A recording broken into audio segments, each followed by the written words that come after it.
Hello दोस्तों, good morning मेरी प्यारी यूट्यूब फैमिली को। आज की वीडियो में लेके आया हूँ एक और वैकेंसी, बहुत बढ़िया मिनिस्ट्री ऑफ डिफेंस के अंतर्गत आती है। बहुत बढ़िया वैकेंसी आई हुई है जिसका मैं आज जिक्र करने वाला हूँ। बहुत अच्छी वैकेंसी है, शानदार, दमदार। जैसे एओसी की वैकेंसी थी अभी, ऑर्डिनेंस की एओसी, फायरमैन, ट्रेड्समैन, कुछ अन्य पोस्टों पे जो वैकेंसी निकली हुई थी, तो आप लोगों को तो उसके बारे में पता है। उसका मेल जो है धीरे धीरे सभी लोगों के आ रहे हैं। तो पहले मैं थोड़ा सा टॉपिक एओसी से छेड़ देता हूँ, उसके बाद मैं इस वैकेंसी के बारे में बताने वाला हूँ। जो एओसी पे काफ़ी स्टूडेंट हैं, काफ़ी लोग परेशान हैं, जो मेरे पे बार बार कमेंट कर रहे हैं कि सर एओसी का जो है हमारा एडमिट कार्ड नहीं आ रहा है, काफ़ी समय हो गया है और हम परेशान हैं। तो पहली बात तो है, क्यों ना परेशान हो, जाहिर सी बात है, हर स्टूडेंट परेशान होता है, क्योंकि ये गवर्नमेंट जॉब जो होती है इसके लिए हर स्टूडेंटों को बड़ी टेंशन हो जाती है, क्योंकि अप्लाई किया फॉर्म और नॉर्मल फैमिली से आप बिलोंग कर रहे हैं और आपका एडमिट कार्ड ही फर्स्ट स्टेज में एडमिट कार्ड ही नहीं आ पा रहा है, तो आप लोग परेशान तो होंगे ही। लेकिन मैं आपको एक बात बता देना चाहता हूं कि परेशान होने की आपको कोई ज़रूरत नहीं है। एओसी की तरफ से जो 3 तारीख को उसका एक नोटिस जारी किया था, जो नोटिस के माध्यम से ये बता दिया था कि एओसी की साइट बहुत ही बिजी हो गई थी, जिसकी वजह से ना तो किसी पे सभी लोगों के पास एसएमएस पहुंच पाया था और ना ही सभी लोगों के पास एडमिट कार्ड का मेल पहुंच पाया था, क्योंकि एओसी ने खुद अपनी तरफ से बता दिया है। तो आप लोग भाई परेशान मत होइए, सभी के एडमिट कार्ड आएंगे। जिन लोगों की परसेंटेज हमने बता दी है वो लोग आप इंतज़ार करिए, और जिन लोगों की परसेंटेज उससे कम है तो वो लोग मैं जो आज बताने वाला हूँ, उस आई हुई बहुत बढ़िया वैकेंसी है, उस पे आप लोग आवेदन कर सकते हैं। बहुत अच्छी वैकेंसी, सेम का सेम एओसी, सेम एओसी, कोई अंतर इसमें नहीं रहने वाला है। बस इसमें कुछ ऐसी चीज़ें हैं जिनको आप लोगों को सर्टिफिकेट जो है बनवाना पड़ेगा। ठीक है, तो मैं आप लोगों को जो ये वैकेंसी आई है इस वैकेंसी के बारे में बताने वाला हूँ। ये वैकेंसी है DGAFMS की तरफ से आई है, यानी AMC की तरफ से आई है। इसका अगर फुल फॉर्म की बात की जाए तो इसका फुल फॉर्म है directed general armed force medical service. यानी जो AMC की तरफ से जो सिविलियन के तौर पे ग्रुप C की वैकेंसी आई हुई है, ये भी मिनिस्ट्री ऑफ डिफेंस के अंतर्गत आती है। यानी आप लोगों को पूरी की पूरी फैसिलिटी आर्मी की दी जाएगी, बस आप डिफेंस सिविल के तौर पे वहाँ पे पोस्टेड होंगे। यानी आप जब जॉब करेंगे तो डिफेंस सिविलियन माने जाएंगे, जैसे एओसी के सारे डिफेंस सिविलियन होते हैं। तो मैं अगर इसकी अप्लाई डेट की बात करूं तो ये अभी जस्ट आज से 2 ही दिन बाद इसका अप्लाई डेट रहने वाला है। ठीक है, तो मैं आपको इस वैकेंसी का पूरा डिटेल बताने वाला है। देखिए भाई, ये जो वैकेंसी को जिसके बारे में अभी हमने जिक्र किया है, ये किसके अंतर्गत आती है? मिनिस्ट्री ऑफ डिफेंस के अंतर्गत आती है, यानी रक्षा मंत्रालय के अंतर्गत। और रक्षा मंत्रालय के अंतर्गत केवल 3 ही सेनाएं आती हैं, जैसे जिसमें बोलते हैं, एक होता है आर्मी, और दूसरी होती है नेवी, और तीसरी होती है एयरफोर्स। ठीक है, ये तीन ही जो हैं ये मिनिस्ट्री ऑफ डिफेंस के अंतर्गत आती हैं। बाकी जो जिसको बोलते हैं BSF यूएसएफ, ये मिनिस्ट्री ऑफ डिफेंस के अंतर्गत नहीं आती हैं। तो ये जो पोस्ट रहने वाली है ये मिनिस्ट्री ऑफ डिफेंस के अंतर्गत आती है। बहुत ही अच्छी जॉब है, सेम का सेम एओसी की तरह है। ठीक है, अगर इसकी अप्लाई डेट की बात की जाए तो ये अभी इसकी अप्लाई डेट रहने वाली है आज से 2 या 3 दिन के बाद 7 जनवरी से इसका अप्लाई डेट है, और 6 फरवरी तक इसकी अप्लाई डेट रहने वाली है। और ये कौन सी है? ग्रुप C की वैकेंसी है। ठीक है, कौन सी है? ग्रुप C की वैकेंसी है। और इसका आवेदन जो है ये ऑनलाइन आवेदन रहने वाला है। अगर इसकी एज लिमिट की बात की जाए, पहले सबसे ज़्यादा मायने रखता है कि एज लिमिट, इसकी एज कितनी होनी चाहिए, क्योंकि भाई सबसे ज़्यादा यही तो मायने रखता है भाई। जब हम अप्लाई करेंगे तो हमको ये भी पता होना चाहिए कि इसकी एज कितनी रहनी चाहिए, या कितनी इसकी एज है, हम उस एज में शामिल होंगे या नहीं हैं। ठीक है, तो उसकी मैं बात करता हूँ। देखो, इसमें वैकेंसी जो है कुक की आई हैं, अकाउंटेंट की है, और ये कुछ अन्य अदर भी पोस्ट हैं जिनकी एज लिमिट है। जैसे कुक की अगर बात की जाए तो अगर आप 18 साल के हैं और मैक्सिमम एज आपकी 27 साल है। ये किसकी? जनरल की बात कर रहे हैं। OBC में इसको 3 साल की छूट मिल जाएगी, और SC और ST में आपको 5 साल की छूट मिलने वाली है। यानी कुक में अगर कोई SC ST का अप्लाई करता है तो उसकी एज जो है वो 18 से 32 साल रहने वाली है। एक अकाउंटेंट की एक ही वैकेंसी है जिसमें 18 से 30 साल उम्र है और ये अकाउंटेंट है जो ये लेवल 5 की जॉब है। बाकी अदर कुछ पोस्टें जो हैं मैं अभी आपको बताने वाला हूँ, उसमें जो है 18 से 25 एज रहने वाली है। इसमें जो वैकेंसी हैं मैं उन वैकेंसी का जिक्र करता हूँ। टोटल मात्र 113 वैकेंसी हैं। कितनी है? टोटल मात्र 113 वैकेंसी ही इसमें है। बाकी अच्छी पोस्ट है, इसमें मैं आपको पूरा का पूरा डिटेल समझाने वाला हूँ। देखो, बात की जाए अकाउंटेंट की, तो आप लोग इस चार्ट को ध्यान से देखना और समझना कि हम इसके काबिल हैं या नहीं है। देखो, अकाउंटेंट की अगर बात की जाए तो ओबीसी में मात्र एक वैकेंसी है। टोटल कितनी वैकेंसी है अकाउंटेंट में? एक वैकेंसी है, वो भी ओबीसी में। अगर ओबीसी में अगर कोई बंदे लड़का है या जितने भी कैडेट ओबीसी में है, ओबीसी में आप जो आते हैं तो अकाउंटेंट में अप्लाई कर सकते हैं। बात की जाए एक और भी पोस्ट आई है स्टेनोग्राफर की ईडब्ल्यूएस में ही एकमात्र एक वैकेंसी रहने वाली है। एससी और एसटी के लिए यहाँ पे, एससी एसटी और अनरिजर्व के लिए यहाँ पे कोई वैकेंसी नहीं है। स्टेनोग्राफर को के बारे में आपको तो पता ही है कि ये क्या काम करता है। उसके बाद बात की जाए एलडीसी की, जिसको बोलते हैं lower division clerk. Lower division clerk जो होता है ये लेवल 2 के अंतर्गत आता है।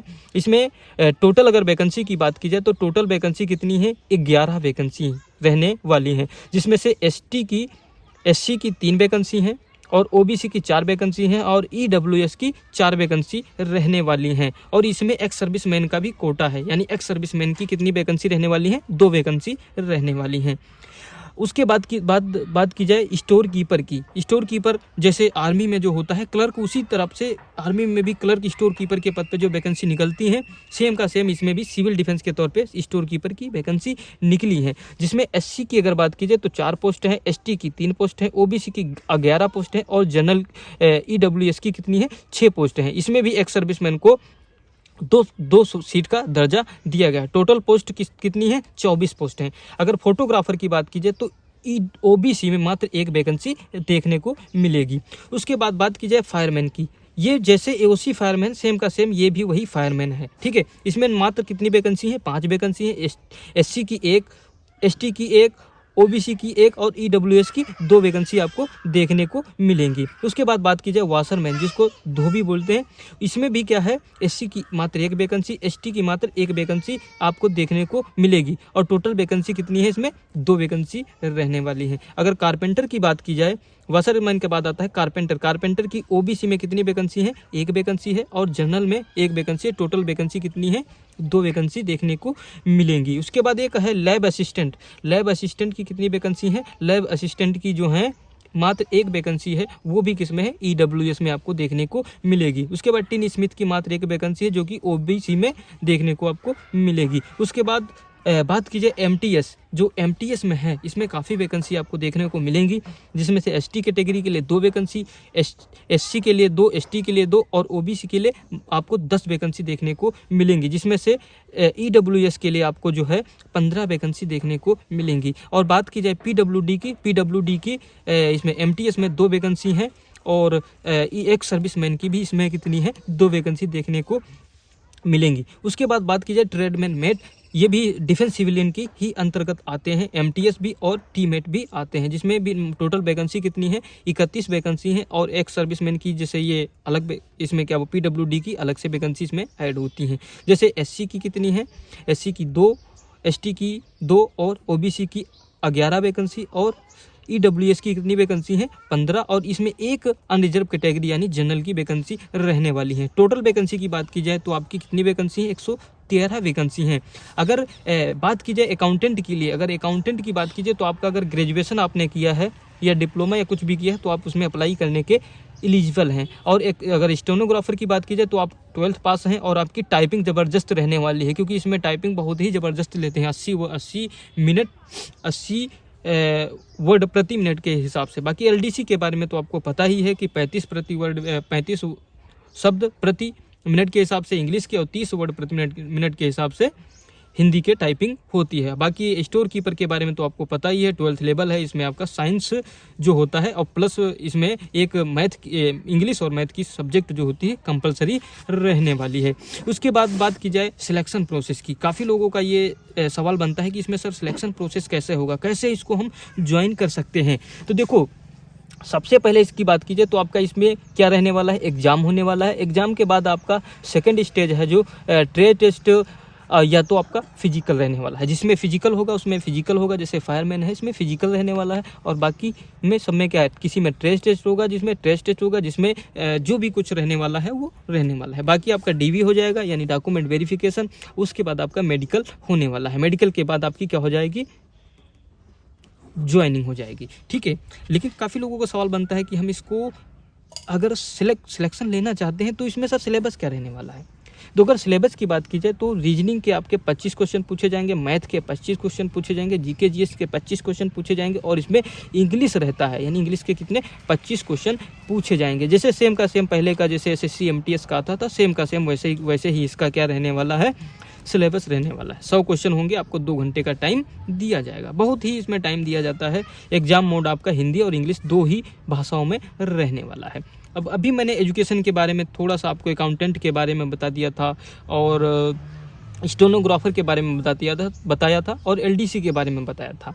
एलडीसी और कुछ जो बचे थे उनका मैं अगर एजुकेशन की अगर बात करूं तो इसको ध्यान से देखना आप लोग, इसी में सबसे ज़्यादा मायने रखेगा क्योंकि इसको अगर आप देखेंगे तभी आपको पता चलेगा हम इस वैकेंसी जो आई है इस वैकेंसी के काबिल हैं या नहीं है। देखो इसमें कुक की जो वैकेंसी आई है, कुक में आपको ओनली 10th पास रहना चाहिए। कितना, आप 10th पास हैं तो कुक के लिए आप एलिजिबल हैं। लेकिन इसमें क्या है, नॉलेज ऑफ ट्रेड यानी आपको खाना बनाना आना चाहिए। लेकिन साथ में ये क्या है, NSQF का एक जो है नेशनल से एक सर्टिफिकेट बनता है वो आपका कंपलसरी है, इसमें होना चाहिए। बाकी लैब असिस्टेंट की बात कीजिए तो इसमें भी 10th होना चाहिए और प्लस में आपका साइंस जो है, साइंस में एक्सपीरियंस और आपका फिर जैसे केमिस्ट्री है वो आपकी सब्जेक्ट कंपलसरी है। और बाकी लैब असिस्टेंट जो आपका जो लैब जो होती है उसमें आपका वर्किंग जो हो या आपका उसके साथ जो लैब से किया हुआ कार्य या एक्सपीरियंस है तो आपका सर्टिफिकेट वहाँ से होना चाहिए। बाकी नॉर्मल लोगों की बात की जाए तो आप लोग केवल एमटीएस में अप्लाई कर सकते हैं। किसकी बात कीजिए, एमटीएस में केवल आप लोग अप्लाई कर सकते हैं,